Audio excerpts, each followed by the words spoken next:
ಚೈತ್ರ ಅವರು ಸಾಕಷ್ಟು ರೀತಿಯಾದಂಥ ಸವಾಲುಗಳನ್ನು ಎದುರಿಸಿದ್ದು ಕೂಡ ಇದೆ. ಬಿಗ್ ಬಾಸ್ ಹೋಗೋದಕ್ಕಿಂತ ಮುಂಚಿತವಾಗಿ ಸ್ವಲ್ಪ ಸಮಯದಲ್ಲಿ ನಿಮಗೆ ಸಾಕಷ್ಟು ರೀತಿಯಾದಂಥ ಸಮಸ್ಯೆ ಆಗಿತ್ತು. ಮಾನಸಿಕವಾಗಿಯೂ ಕೂಡ ನೀವು ಒಂದು ರೀತಿಯಾಗಿ ಡಿಸ್ಟರ್ಬ್ ಆಗೋ ಥರದಲ್ಲಿ ಇತ್ತು. ಜೊತೆಗೆ ನಿಮ್ಮ ಅಭಿಮಾನಿಗಳಿಗೆ, ನಿಮ್ಮನ್ನು ಫಾಲೋ ಮಾಡ್ತಾ ಇದ್ದವ್ರಿಗೂ ಕೂಡ ಎಲ್ಲೋ ಒಂದು ಕಡೆಯಲ್ಲಿ ಬೇಸರ ಅನ್ನೋದು ಕೂಡ ಇತ್ತು. ಸೊ ಅದನ್ನು ಓವರ್ಕಮ್ ಮಾಡಬೇಕು ಅಂತ ಡಿಸೈಡ್ ಆಗಿದ್ರ, ನಾನು ಅದರಿಂದ ಆಚೆ ಬರಬೇಕು, ಒಂದು ಉತ್ತರ ಕೊಡೋದಕ್ಕೆ ಒಂದು ಒಳ್ಳೆ ಪ್ಲ್ಯಾಟ್ಫಾರ್ಮ್ ನನಗೆ ಬೇಕು ಅನ್ನೋದು. ಜೊತೆಗೆ ಚೈತ್ರ ಅವ್ರು ರಿಯಲ್ ಆಗಿ ಹೇಗಿರ್ತಾರೆ ಅದನ್ನು ಕೂಡ ಜನರಿಗೆ ರೀಚ್ ಮಾಡಿಸ್ಬೇಕು ಅಂತ ನೀವು ಪ್ಲ್ಯಾನ್ ಮಾಡ್ಕೊಂಡಿದ್ರೆ ಈ ವೇದಿಕೆ ನಿಮಗೆ ಅದು ಉಪಯೋಗಕ್ಕೆ ಬಂತು ಅಂತ ಅನಿಸುತ್ತಾ ನಿಮಗೆ? ಇಲ್ಲ, ನಾನು ಅದ್ರ ಬಗ್ಗೆ ಯಾವತ್ತೂ ಯೋಚನೆ ಮಾಡಿರಲಿಲ್ಲ. ಯಾಕಂದರೆ ಜೀವನದಲ್ಲಿ ಆ ಥರ ತುಂಬ ಸವಾಲುಗಳನ್ನು, ಅಪಮಾನಗಳನ್ನು ನಾನು ಎದುರಿಸಿದವಳು.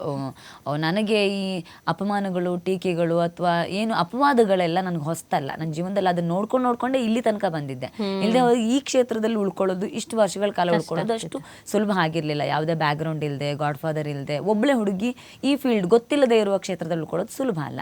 ನಾನು ಯಾವತ್ತೂ ಅದ್ರ ಬಗ್ಗೆ ಯೋಚನೆ ಮಾಡ್ತಿರ್ಲಿಲ್ಲ. ಯಾಕಂದ್ರೆ ಈ ಕ್ಷೇತ್ರ ನನ್ನನ್ನು ಆಯ್ಕೆ ಮಾಡ್ಕೊಂಡಿತ್ತು. ಅದೆಲ್ಲೋ ಒಂದು ಡೆಸ್ಟಿನಿ ಅನ್ನೋದನ್ನ ನಾನು ನಂಬಿದ್ದೆ, ಭಗವಂತ ಏನೋ ಕೊಡ್ತಾನೆ ಅಂತ. ಅದ್ರ ಒಂದು ಮನಸ್ಸಿನಲ್ಲಿತ್ತು. ಅಪವಾದಗಳು ಬಂದಾಗ, ಪೂರ್ತಿ ಎಲ್ಲವನ್ನು ಕಳ್ಕೊಂಡಾಗ ನಾನು ಭಗವಂತನ ಹತ್ರ ಕೇಳಿದ್ದೆ, ಮಾಡದ ತಪ್ಪಿಗೆ ಶಿಕ್ಷೆ ಕೊಟ್ಟಿದ್ಯಾ ಅನ್ನೋದಾದ್ರೆ ಅದಕ್ಕೆ ಉತ್ತರನೂ ನೀನೇ ಕೊಡಬೇಕು.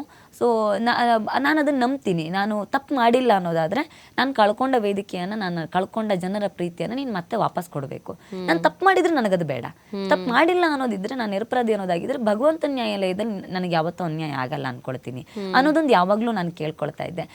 ಅದೇ ಹೇಳ್ತಾರಲ್ಲ, justice can be delayed but not denied ಅಂತ ಹೇಳ್ತಾರಲ್ಲ. ನ್ಯಾಯ ತಡವಾಗಿ ಸಿಗ್ಬಹುದು, ಬಟ್ ಸಿಕ್ಕೇ ಸಿಗುತ್ತೆ ಅಂತ. ಅದರಲ್ಲೂ ವಿಶೇಷವಾಗಿ ಭಗವಂತನ ನ್ಯಾಯಾಲಯದಲ್ಲಿ ಯಾವಾಗಲೂ ನ್ಯಾಯ ಸಿಗುತ್ತೆ ಅಂತ ನಾನು ನಂಬ್ತೀನಿ. ಕಳೆದ ವರ್ಷ ನವರಾತ್ರಿಗೆ ನಾನು ಆ ಅಪಮಾನ ಅವಮಾನಗಳ ನಡುವೆ ನಿಂತಿದ್ದೆ.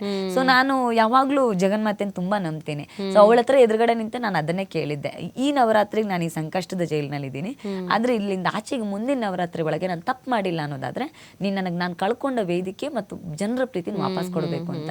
ಸರಿಯಾಗಿ ಮುಂದಿನ ನವರಾತ್ರಿ ಒಳಗಡೆ ನಾನು ಬಿಗ್ ಬಾಸ್ ಮನೆ ಒಳಗಡೆ ಇದ್ದೆ.